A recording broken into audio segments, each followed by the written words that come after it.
Welcome, everyone. Erin Snow is joining tonight. And the first question, Erin, is Hi, I'm the betrayed partner and I still struggle with triggers. Any suggestions on how to help with these? And there's no with the still, I'm kind of thinking there's been a period of time. So maybe talk about um, kind of the time frames and, what might be expected. Yeah. And we have some betrayed partners that are like, I'm still struggling with triggers and it's only been like a month, and Yes, oh, exactly. I'm give still yourself some struggling. grace. Yes. Yeah. Yeah. So triggers are par for the course, okay? And they're actually created by the trauma of our situation. And so as a betrayed partner, the brain is enters into this place of it's like PTSD. And so in PTSD, we talk about re experiencing, and that is in the form of triggers. Sometimes that's intrusive images or thoughts. Sometimes that is, oh, I see something visually that reminds me of the thing.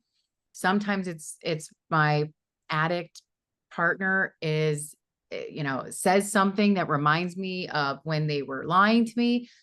So it's re-experiencing the original trauma, which could be D-Day, where I found out my whole world was coming crashing down. It could be many trickle days. It could be, and the thing is that the brain is trying to keep you safe.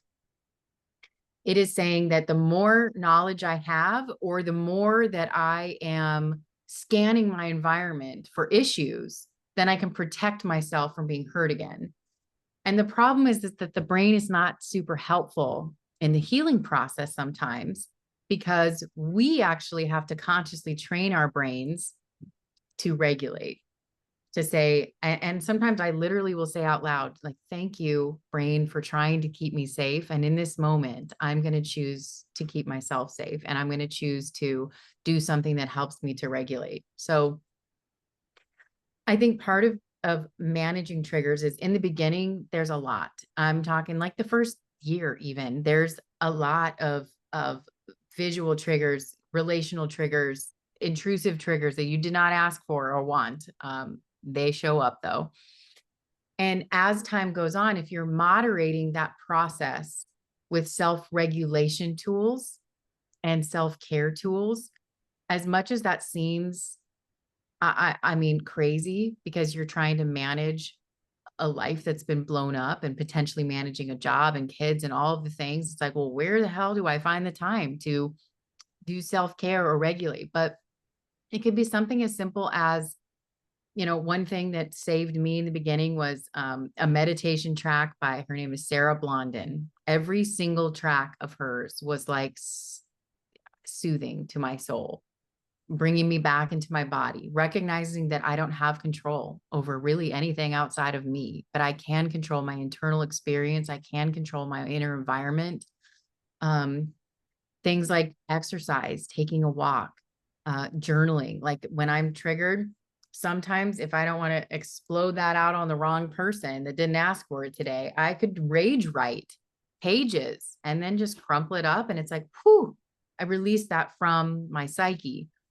It could be, I always said, when nothing else worked, when all else failed, I'd go through my list of like my toolbox of things to help myself regulate.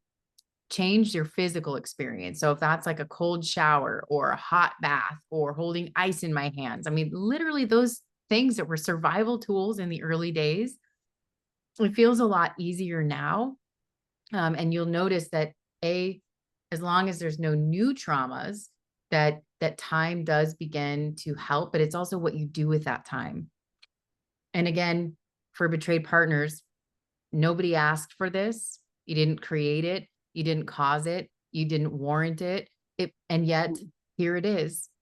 And it is healing from a tragic accident that you did not to say this was an accident, but if you compare it to a car accident that you didn't cause, that you walk away from that damaged. And regardless of the fact that it wasn't your fault, you have to heal from the injuries. And so it is getting in community, having someone to talk to, someone to check your thinking with, having a community of women or men that are there to be able to walk you through those times. Because I always say when I get triggered, there's a big emotional charge that comes with that. What I know now is that it's not always going to stay that charged. It's going to come down. And I have to choose in this moment, what am I going to do with this big charge? Am I going to do something that is healthy, healing, and helpful to me? Or am I going to take that charge and like run with it down the football field, which typically I end up regretting later? So there's a lot of options out there on our platform for support. There's also just a ton out there in terms of, again, meditation, grounding, prayer, journaling, exercise, yoga, stretching. There's lots of things that can help to calm the central nervous system. So even just look up central nervous system calming activities, and you'll find a lot out there. So I hope that's She helpful. did add that it was 2 years. So anything you want to tag on about that time frame? Yeah. I mean, first of all, give yourself grace because again, triggers are not your fault. It's not like you're saying today I would love to wake up and be triggered, right? It's basically something in the environment or in your internal experience is causing you to feel triggered. So I would just say latching onto it's still very normal at 2 years to be feeling that way. Because the healing journey is not a linear one, that you'll have months where maybe you're feeling really good and you're moving forward. And but I always say that I wake up and say, how do I want to feel today? Despite what my addict partner is doing, how do I want to claim this day and not lose all the joy in my heart? Um, and how do I want to treat the people around me? And how do I want to show up and be present? And in order to do that, it cannot solely be dependent on whether or not this person is doing what I want them to do. Because there's a lot of other people in my life that miss out when I solely place all of that attention on this one person who I cannot control at all. So it's an inside job to be able to learn to regulate, lean on other safe people and heal one day at a time through this. But triggers, give yourself some grace because again, it's most of them are not in your control. So, and I wrote down a couple words like intentional. I hear a lot of intentionality, like you're choosing these Yeah. things. And you talked about teaching your brain and even body, because I think you have to be intentional about, I'm starting to feel something in my body. What does that mean? Rather than ignoring that until you go, off the charts. You also talked about dumping on someone who doesn't deserve it, and I'm like, even if you perceive they do deserve it, is that who is that going to help? Like I always think, what is the goal? And if the goal is to have joy in life, is this going to help? But going back to the intention, I think it's helpful to, because lots of people go, no, I need to know this. And, when you start asking questions about, let's talk about it. Do you feel more regulated? Do you feel better when whatever you just did, and usually the Yeah. answer is no. Are you happier when no, not like all of those things, well, it's not going to change if you don't change. For me, I find that if I'm triggered, there's an opportunity. It's like you talked about, thank you, brain, for telling me that, but I'm going to choose to do something different. But I have an opportunity to go, what's going on? Maybe I didn't sleep good last night. Maybe something, whatever, maybe there's something going on. So I'm going to pay attention. You know, I'm paying attention to things. And if I have less bandwidth, I know that there's more likely opportunity to have a trigger, poking at me. And I also think it's really fair to listen to, is this a real threat? Because my brain's going to say, absolutely, it's 100%. It's horrible and terrible. And if you just go, is it, am I okay in the moment? I'm talking about those grounding exercises. A lot of times, if I do a 2-minute breathing exercise, stick my bare feet on the floor and pay attention. I mean, do something like that. It's like, I'm okay in the moment, so there are some quick interventions. Erin talked about like the emergency kit, like doing some quick things, regardless of where you are. But it takes a lot of intention. But it really is empowering to take back, yourself, rather than being at the whim of, oh, this person's having a good day, so maybe I can have a good day. Right. That's a painful place. Well, and one thing I'll say is that sometimes triggers actually have nothing to do with the behavior of the addict. It could literally be like you said, I'm having a rough day or something else in my environment is really hard. And it reminds me of that feeling. And, or I saw a movie of something, or I drove by a billboard of something. And sometimes when we take that big emotional charge and we put it on the person who caused the original pain, they're over here like, wait, I don't understand. I went to my meeting today. I went to therapy. I've been honest. I'm trying to do everything in my bucket. And it's like, nothing I do is good enough, you know? And and sometimes that's because the trigger is not even related to the person. It's definitely related to the original trauma for sure. Um, but anyways, so there's lots of options, and it's work, and it's work we didn't ask for, but I will say that it's made me a better human being, a better, more present, employee, mother, friend. So I didn't want to have to do all of this work, but I'm grateful that I have. I still been on the Betray Partner groups, from time to time. And, I always say this is the club you didn't want to be in. And someone who's got really good healing for herself said, I mean, she kind of stopped me in my tracks and she said, I am stronger than I ever knew I was. She has so many insights into herself. And, she's just it's been empowering for her. It's helped her blossom. She's not contained by, what an addict was lying to her and telling her. So I really do believe you can use these negative things, for opportunities to do things differently. Mm-hmm. So the next one, I'm the betrayed partner, or, oh no, I'm sorry, I am the betrayer, and I'm wondering if I could get any clarification or information to help me through my struggles. I feel like I'm putting in work through a PHP program for depression, OCD, anxiety. I'm doing recovery work in there, but my partner feels like I'm not doing recovery work for porn addiction there. I do not want to make this about me, but I feel like I'm putting in so much work that my life basically revolves around therapy and do not have much to look forward except I don't see any more of that. Okay. Okay. Yeah. But there's enough there. Yeah. Well, some context I'll give you is that we've had a lot of clients that come into treatment that did get help for, let's say, if they were like chemsex, so there's a comorbid substance use, they went and got help for substance use, or they went and got help for the mental health problem. And their partner is saying, this piece right here is the one that hurts me the most. And so likely it's not that she's not saying you're not doing anything, but it's saying, are you doing the targeted thing that's going to address all of this together? So we have a lot of clients that do engage in our platform and engage in our residential treatment program that are like, oh, I can deal with the depression, OCD, anxiety, porn addiction, substance use, it all in one place in a holistic way, because your partner's saying, this is the thing that is hurting me. Obviously, underlying and co-occurring, mental health conditions are often part of that whole, full picture. But I imagine that it's not her saying you're not doing anything. It's just saying, I feel like this PHP program is addressing the mental health issues, but they're not addressing this other issue. And I think they're all related. I think they're all in the same bucket that needs to be addressed together. So good on you for putting effort in and putting work in.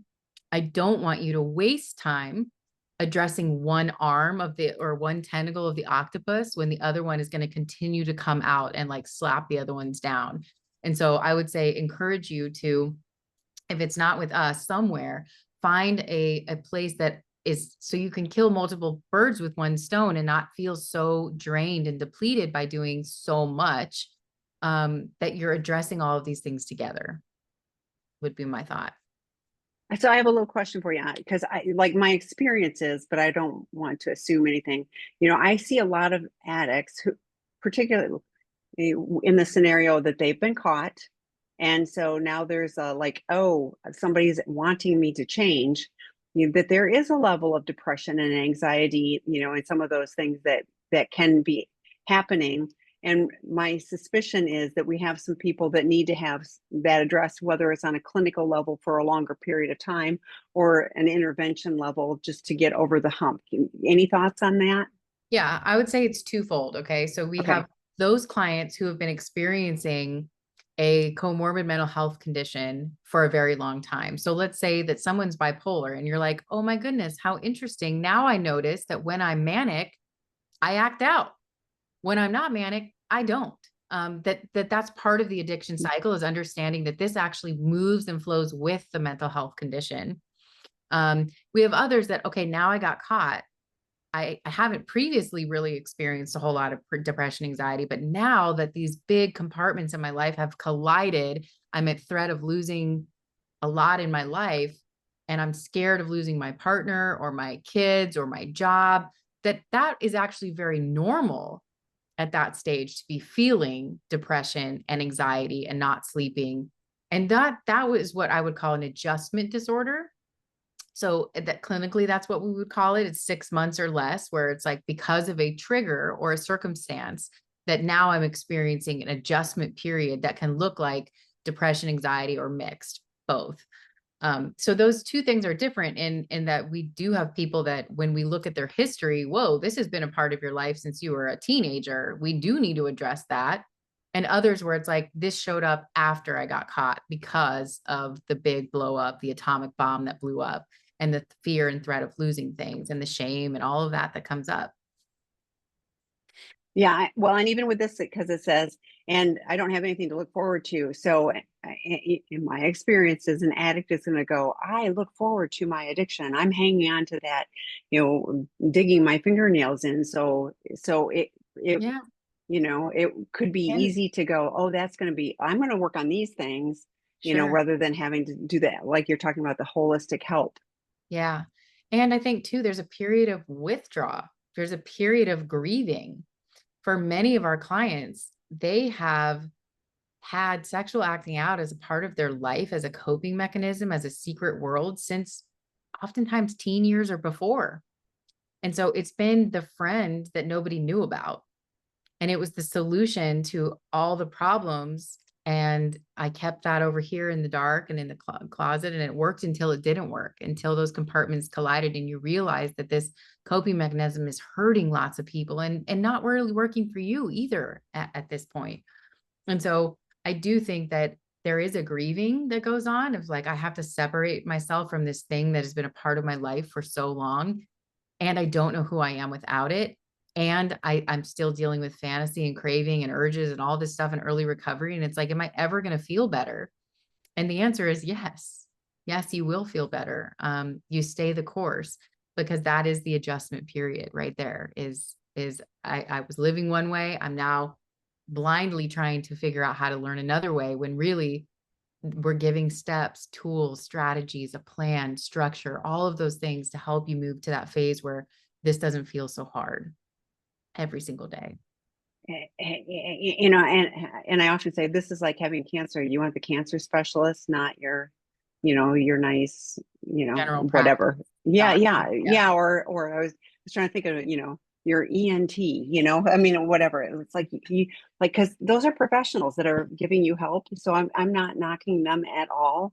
But if you need this help and you're getting that help, and you may need a little bit of that help, but gosh, this is the really big, this is the highest level issue, right now. Get help for that, and be working on, the other things as well. So Yeah. And I worked before I worked in sex addiction, I worked in mental health residential. I worked in substance use residential, and I didn't have the knowledge of sex addiction yet, because therapists, unless you're specially trained in this, do not have one single iota of training of this in all the years of schooling. Okay. I'm talking not a single class. So when I became trained and started to do my education in this field, I was like, oh my gosh, we missed so much in past clients that we didn't even assess for this half the time. And it could have been that this is the thing that was causing all of the other things. And so, anyways, it's important to look at it holistically and see how all of, whether it's mental health, whether it's substance use, gambling, whatever it is, how those things are all interplay together on a holistic. one more question for you on that. Yeah. So, I hear, and I'm sure you do too, where professionals who aren't trained in this will say, oh, there's no such thing, or you don't have that, or whatever. Can you speak to that at all? Yeah, I think that's really frustrating. I actually presented at a psychodrama conference last year, and someone came up to me and was like, "You guys are just villainizing male sexuality." And I remember looking at her and being like, "So if a client is masturbating, at this time I was dealing with this client, but it was like, you know, 6 to 10 hours a day, and they have permanent damage in their penis. Would you say that that's healthy sexuality?" And she was like, she looked at me like she didn't even know that that was a possibility. I said, these are the clients we're treating, okay, where life is spinning out of control because their sexual behavior is not healthy sexuality. We are sex positive people. We're not here to shame based on religious or morality or feminism or anything. It's about healthy sexuality doesn't come with shame. It doesn't come with hiding and secrets and lies and hurt and damage and catastrophe.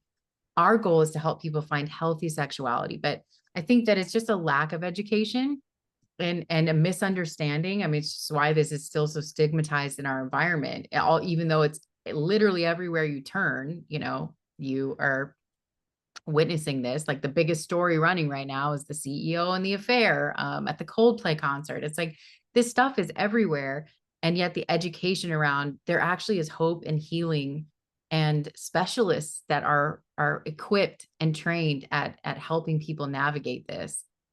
We've seen a lot of additional trauma and damage put on people that see sometimes professionals that aren't trained, and they send them in a totally different direction, that actually ends up hurting the coupleship or the addict or the partner more.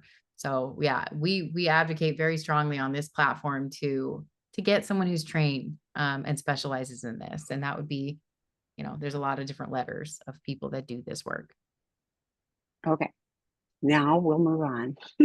Recent discoveries struggle with the amount of years of betrayal, 30 years, and how to go forward with trust. But it's a recent discovery. So, Deep breath.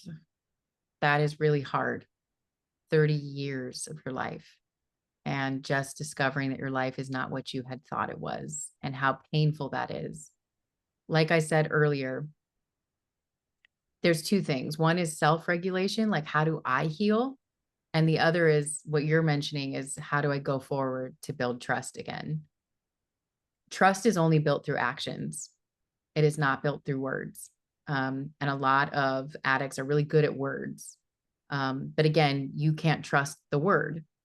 So actions are what build trust, and expectations in the relationship for what those actions should be typically are informed by a professional or platforms like these where you're learning, okay, someone that's been doing this for this long, this is what's going on with them, and this is like the professional's opinion of how to best move to a better place of trust. So I would be saying those actions could look like therapy with a qualified professional.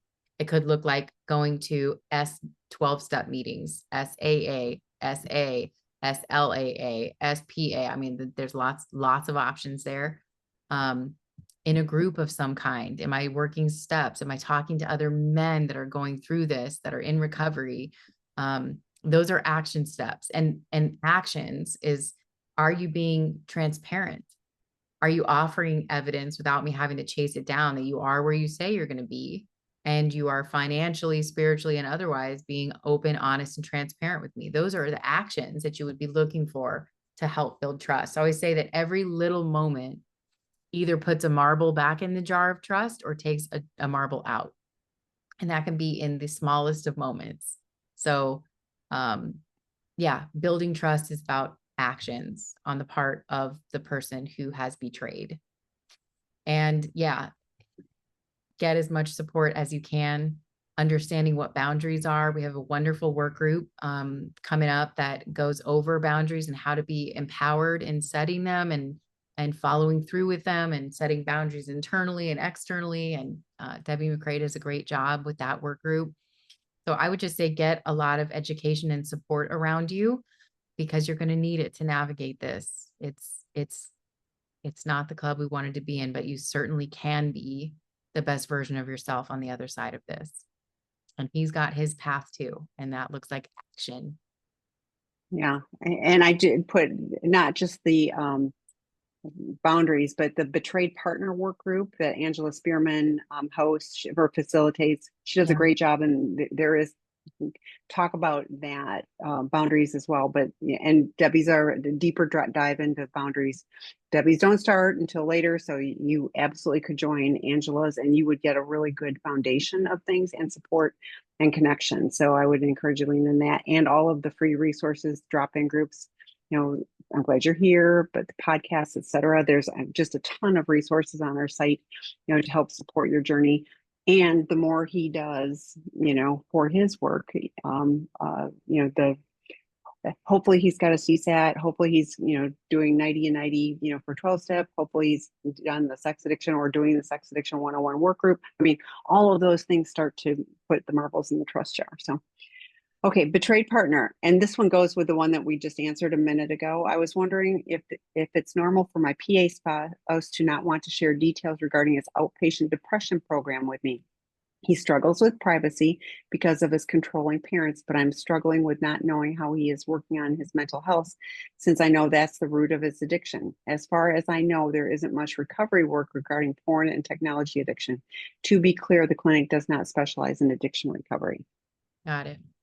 So what I would be saying is that you would want to add structured check-ins.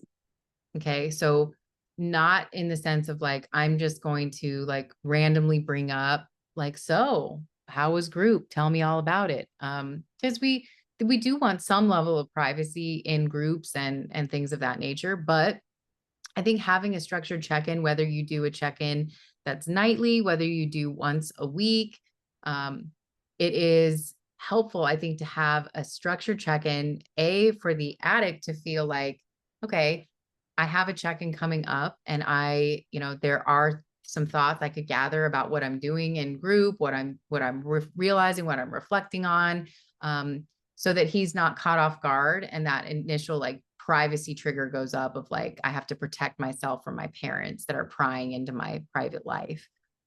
And yeah, decide together as a couple, like what things would we like to have on that check-in? What's important to me? What's important to you? It's a way for us to build connection and not feel like you're over there and I'm way over here and I'm just kind of left out of the loop and out of the process. I also think that, again, while depression and mental health may be the root of his addiction, I would ask that for this couple that you do look into something that's addressing them both and how they relate to each other, because you may not be able to determine whether is depression part of the addiction cycle, or like, does it come after acting out and the shame and the harboring and the lying? And is that creating this disconnection? Or is it the other way around, chicken or the egg situation, that having qualified professionals that can look at the whole picture would be helpful. And yeah, I think structured check-ins are the way to kind of have a window into each other's worlds without it being like on a whim, I'm just going to ask at any given time, like, or you feel like you're going to get defensiveness or shut down. That having structured time really does help with that. We have a blog on Fanos, Fanos, but Debbie McCrae has shared Fine, Fine. There's a number of different ones, or like Erin said, you can come up with your own. But I think it's important. You heard her say you sharing with each other. And I always suggest that you make it shorter, not a 2 hour. We get into this whole drama because then nobody wants to do it, So, but if you have a really structured time that we're going to sit down on, Tuesday night at 7 o'clock and, and keep it short, like that can be a really useful thing. So, and it depends on, there are releases, like clients that come to our residential program, they have the ability to sign a release for varying amounts of information that would be provided to their partner and spouse while they're with us. So it kind of depends, and it would be interesting to find out, what information you can get from that program as well. So. I'm the betrayed partner, 23 years of betrayal. Last D-Day was a year ago. My husband is seeing a CSAT, attending Seeking Integrity drop-ins and reading books. He is not acting out, woohoo. that is not doing something he should have never done. I say that all the time. It's like you don't get a woohoo for doing that. You're just like, thank goodness you're not doing the things you weren't supposed to do. I am not in a place to go on dates, etc. Um, so I don't know how to articulate what he needs to do to try to win me back. Feeling stuck and looking for Erin wisdom. Yeah. So I appreciate I appreciate this whole comment, the exclamation points, the woohoo. I mean, you've got a sense of humor in all of this, which is really beautiful to hold on to. Um, and it's okay that you're not in a place to go on dates. You can say, okay, what do I want and need? Do I want him to care for me in other ways? Like acts of service, showing up for me in things that I enjoy doing? Is there a way that we can be friends first before we're romantically involved? Is there a way that we can expand our emotional connection without it being romantic right now? That you can say, well, what are my needs? What do I want right now? Maybe it's, I don't want to be physically touched. I don't want to go on dates, but maybe I do want to like watch a movie together that we both enjoy, or I want to go on a walk every night and just chat about the day. Or maybe it's that I'm not even ready for that, but I would really appreciate help with X, Y, and Z. And is he able to show up for you in those ways? So thinking of like the 5 love languages, like there's so many, and there's many more than 5, I will just tell you. But that's just a reference a lot of people understand. But there's so many ways to feel loved and to feel adored and to feel cared for. And if you can find out what is at a stage that you're ready for right now, what can unlock that? But of course, the basics is like, okay, he's doing some recovery work, which is great. Those actions are going to help to build trust and help you to feel safer. And in feeling safer, you're going to feel it's like this whole idea of when I feel safe, I want to draw closer to you. When I feel unsafe, I want to push away and I want to move further away from you. Part of that's our own self regulation and our own healing journey. And part of that is, are your actions leading me to feel safe and held, and that you're helping me heal in this process? So I think you got to consider all of that, but certainly you can come up with, is there a few things I can give like on a concrete way to him that say, these would be things that would help me A, to feel safe, and B, to feel more connected to you. And can we start here? Because I'm not quite ready for dates yet. I think that would be great. I think he would appreciate that. So the next one, my husband's family was extremely abusive during the entirety of our relationship. And on top of his betrayals, he never stood up for me. Years ago, when we temporarily broke up because he was Googling prostitutes, his sister had the audacity to call me and say, "What is your problem with him Googling prostitutes? He takes good care of you and your son. WTF?" He is still in a family group chat with his sister that his sister is in. I no longer accept him engaging with others who abuse me. Advice needed. Yeah. Yeah. We see this come up a lot too. And the truth is, you're healing from betrayal, not just from your husband, but from his entire family. And so the action steps moving forward is, I'm being very clear about my boundaries here, that if I am to be your wife, then you are going to align with me, and that we are choosing a new family. This is our family, and you are to protect me and, take care of me. And just like anyone else in the world, if somebody else was attacking me, you would be like, you would step up to protect me. But because it's your family dynamic, you're not willing to do that. And I'm not willing to engage with you if you're not protecting me from abuse outside of our relationship. Because on top of already not feeling safe as a betrayed partner who obviously has a problem with my husband Googling prostitutes or seeing prostitutes or acting out in whatever ways he's been acting out, but to have his family come along and additionally gaslight me. What's the big deal? Like, get over it. You're the crazy one. I love that. He provides, he takes care of you and your son, as if in today's age, financial providing is enough, because it's not enough for a child, and it's not enough for a partnership.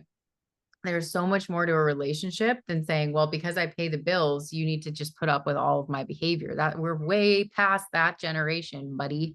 So I would be saying, there's some serious boundaries needed here, and expressing how it feels, but also saying, and as a result, if I feel belittled and gaslit and you're standing by allowing it to happen, I don't feel safe with you. I don't feel protected by you. I don't feel loved by you in this moment. I've withstood abuse from your family for a number of years, and I'm not going to do it anymore. And so it's a boundary of either it is a choice.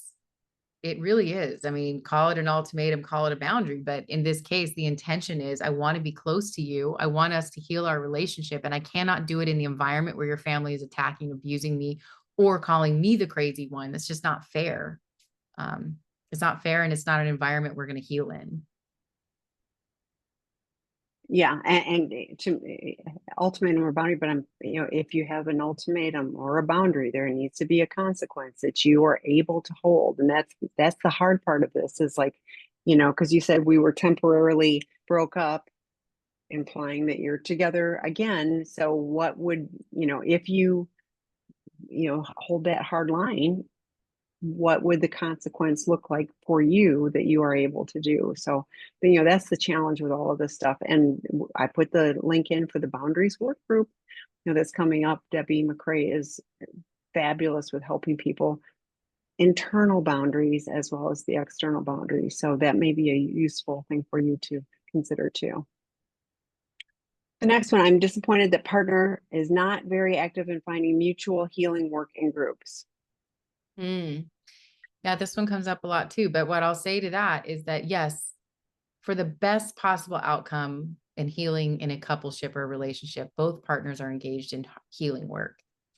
However, give some grace, because for however long you've been acting out, somehow your partner is still here, somehow giving some level of grace to consider a future.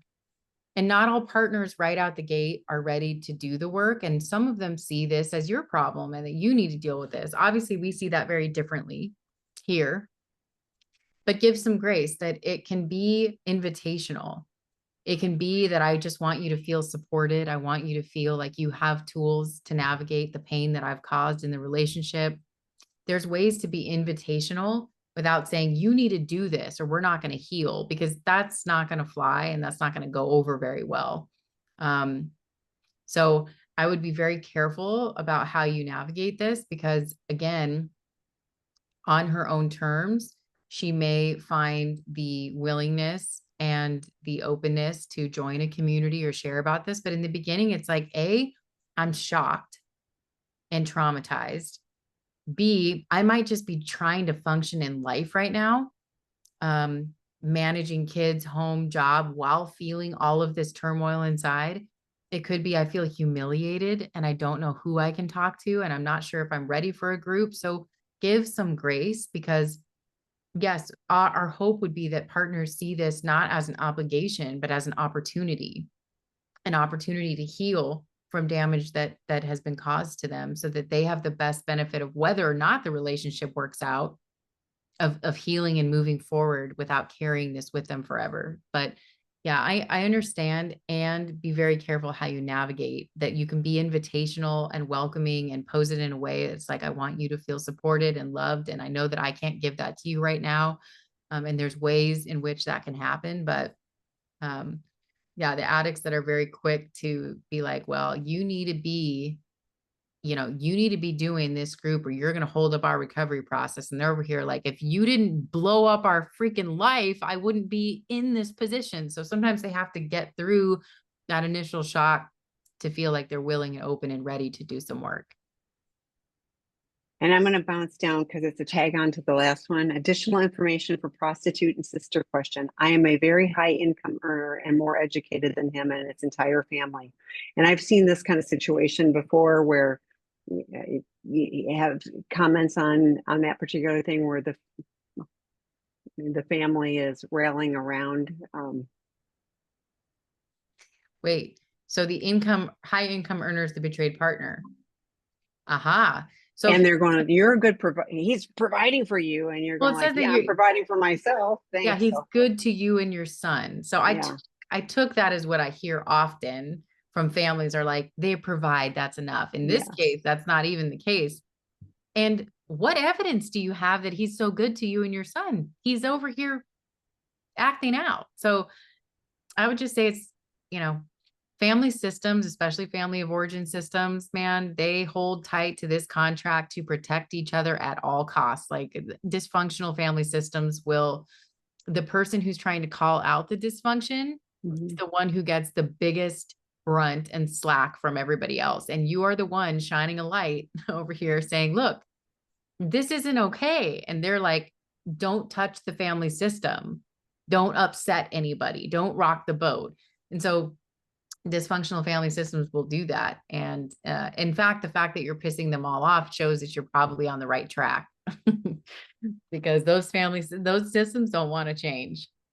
They don't want No, anyone who tries to change. It's like, you're bad. and this does not happen in a vacuum. So, No. like his brokenness has happened, within the context of the very dysfunctional family. So, Mhm. okay, how back to the top. How can we tell if the betrayer is sorry about what they did or if they are now sorry and in agony because they got caught? And this time around, I am not enforcing very oh, and this time around, I am not enforcing very strong consequences. So that's interesting. Okay.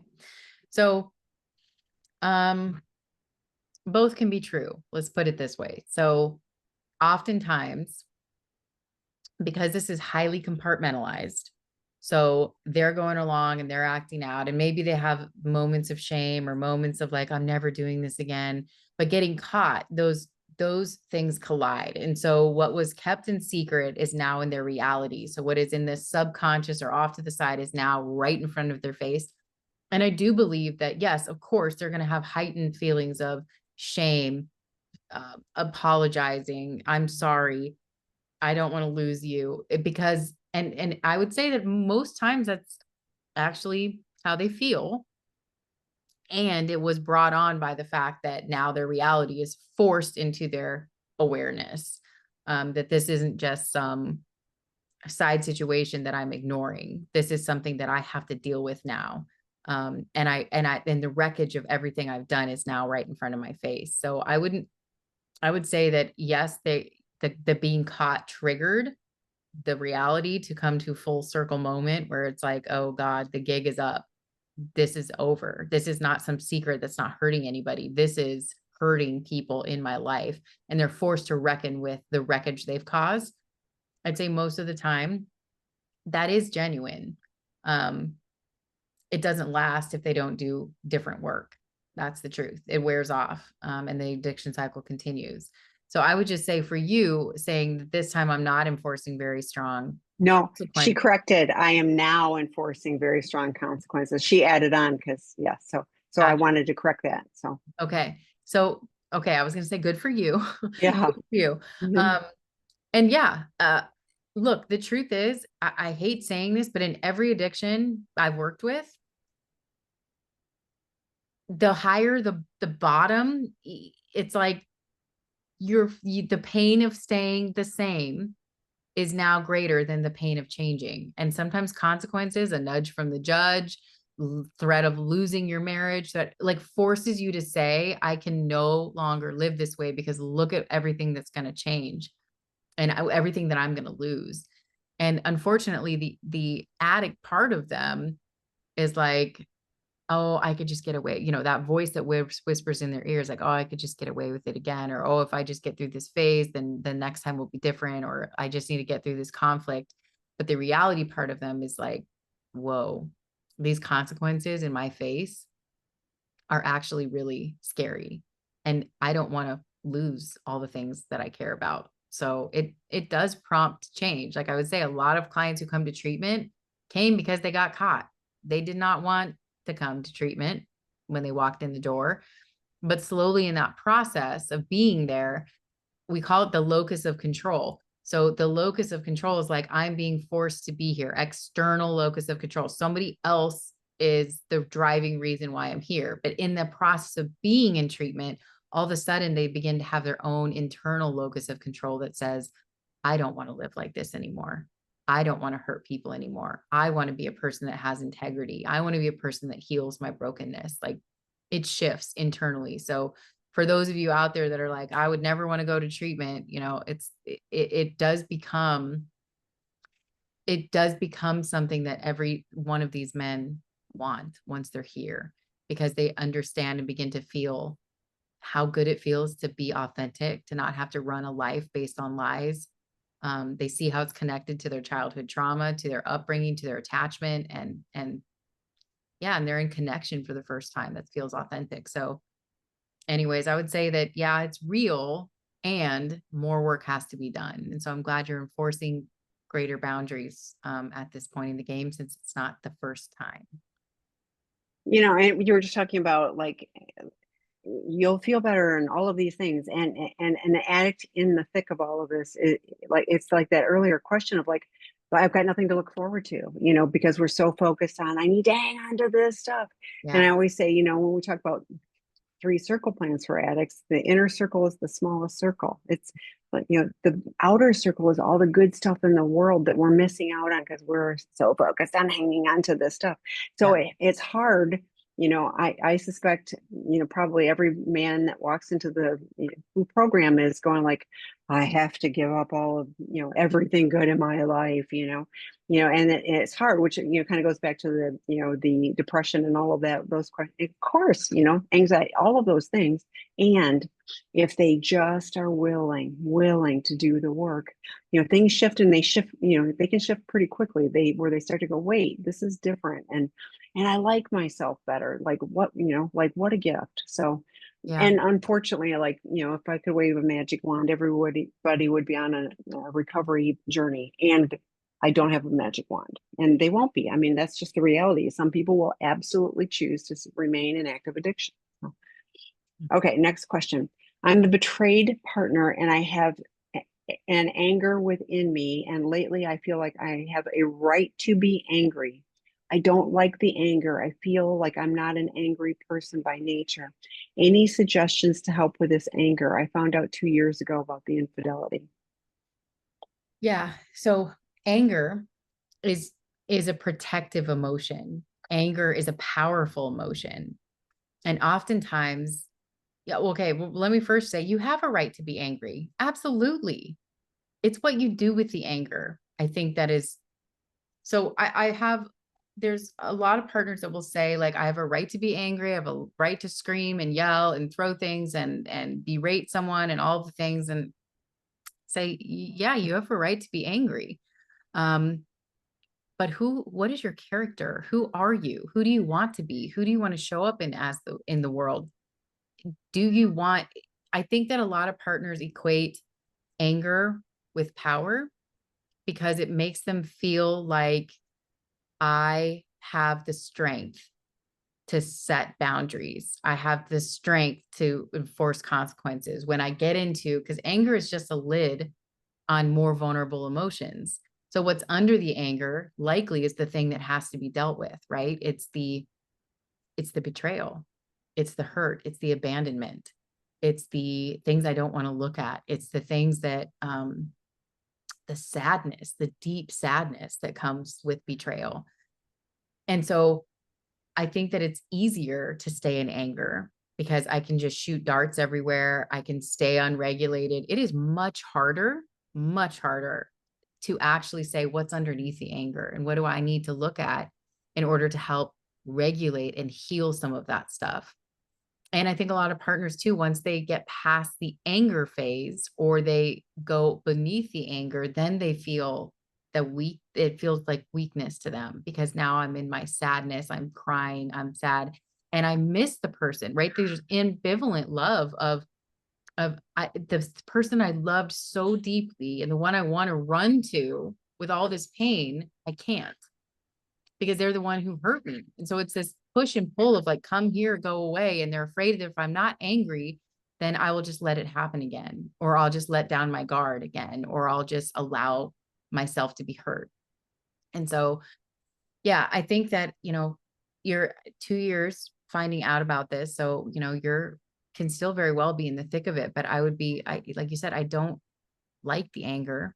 I don't feel like I'm an angry person, but this has hurt me so deeply that anger is all over the place. And so there's really concrete ways to release anger. Like I said, rage writing, um, hitting a pillow just to like release it out of your body. There's even places called rage rooms these days that you can go and just like smash stuff. But I do think that you have to look at what's under it. And the more you can say, okay, anger is showing up and it's trying to teach me something. It's trying to teach me what my needs are. It's trying to teach me, that there's roots to this thing and that are calling to be addressed. And if I'm not addressing them, they're going to come out as anger all over the place. So I get it. And give yourself grace as well. But I would say that then the next phase of this would look like, I guess I have to deal with the pain. Yeah. So I put a link for the Empowered Women's Retreat that could be an option for you to help process through that. There is some anger work that is done in that, Yeah. and support for getting to those underlying, feelings and holding space for that and helping with that as well. So consider that as an option. Yeah. Okay, betrayed partner here. Betrayer is making good progress in recovery and being a better, more present parent. However, there is little to no effort being put into our relationship. I've expressed that I don't feel special after all of his acting out, and yet very little action has been made to make me feel otherwise. Do I need to explicitly tell him what to do and how to pursue me, or am I expecting too much too early in our recovery process, specifically his? We're 7 months post D-Day. Both of us have CSATs and had formal therapeutic disclosure in June. No couples therapy yet. Thank you. Yeah. So, yeah, I do think that sometimes the pendulum swings like really far in the other direction. So oftentimes it's like, I am over here, I get caught, and now the pendulum swings in the other direction, meaning like I'm afraid to do the wrong thing. I'm afraid to engage with you and you don't want me to engage with you. I'm afraid to hold your hand and then you reject me because of all the pain. I'm afraid to step out. And we see this with a lot of our guys. I think you do. One thing you could say is like, yes, I do think you should be explicit about what you need. Even if that's in like a weekly check-in and you say, I would be open to X, Y, and Z. These things would help me to feel closer to you. These things would help me to be pursued by you. But you can also put in the caveat of asking them for the invitation. Like instead of just grabbing your hand, because that might be a moment you're in a total trigger spiral and and it doesn't mean you don't want him to do it the next time. You're just not available for it right now. So adding in there, I would like for you to ask me, are you open for me to hold your hand right now? Are you open for a date? Yes, I am open for a date. And I would like for you to plan all the details. I don't want to even know about it. You just tell me when. I also think that you could be getting to a better place towards couples therapy where you could be working on this because you're 7 months in, you're both doing your own recovery work, that might be a place to begin talking about some of these areas where you have unmet needs in the relationship. But I do think be explicit because they're over here trying to read your mind. And these guys have intimacy disorders. Okay. They already don't know how to identify their own emotions. They don't know how to identify how they feel in their bodies. They don't know how to ask for what they want or how they need. So now trying to ask them to read your mind, they go to kind of the worst case scenario, which is, I just want to avoid conflict. I don't want to cause more problems. I don't want to hurt her more.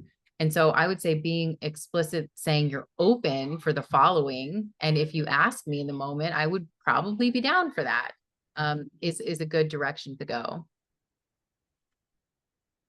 So the next question is, my husband, the betrayer, doesn't want to do 12 steps or have a sponsor. He has a therapist and is part of a work group, but insists he doesn't need to do a 12-step or basic addict related worksheets like the 3 circles.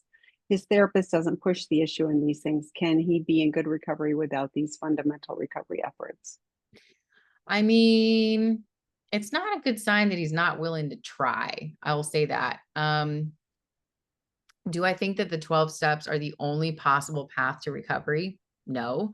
But what I do think is that it's a really beautiful way to to have structure and steps forward in life, because therapy is 1 hour a week, right? A work group with us is an hour and 15 or an hour and a half a week, you know?